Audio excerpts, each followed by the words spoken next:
My name is Mary Lou Caskey, and I've been attending a member of Northland for about 15 years.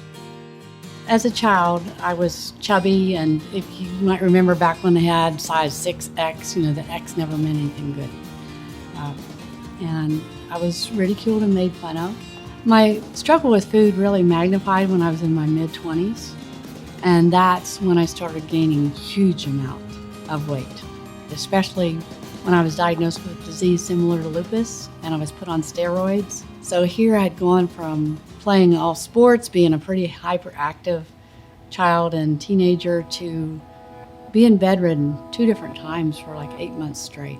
Once I could finally get off those steroids, that is weight that's just like styrofoam that's in your body that's makes it even more difficult to lose.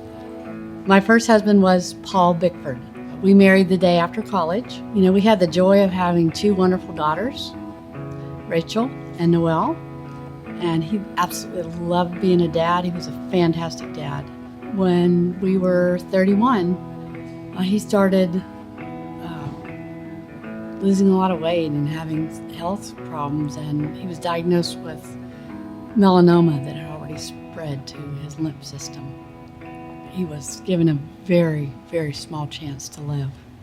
Food was my comfort, and it was quick where I could, but it just never satisfied.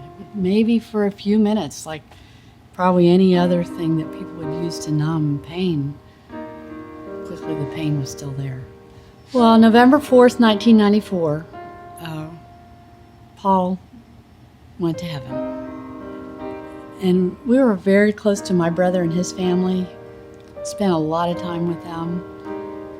And he said, Mary Lou, you girls don't have a dad, so I'll be their dad. That was very close to his funeral in November. Little did we know that 5 months later, that same brother was killed in an auto accident. And when we got the call, I just, I went to the funeral, but I knew I couldn't see him in a casket. I couldn't see another casket just that few months later. But, I rejoiced for my brother that he got to be in heaven. But for my girls to lose another man that they cared about, it was really tough. I could not handle watching that. So what I would want to do was numb that pain of watching my children hurt as quickly as possible, and food was there.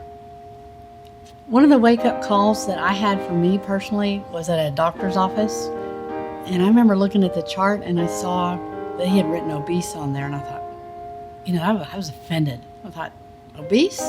Really? Through my life, I tried a variety of ways to address the weight. I lost at least 75 pounds at least 3 times, only to gain it back quickly. I would take the obsession that I had with food and turn it into the obsession of losing weight. I just knew there had to be something different. And I really wanted to replace how I turned so quickly to food and replace that with getting my comfort from God. And that is what really motivated me to make the change. I've had some very exciting outward transformation, and I've lost 70 pounds.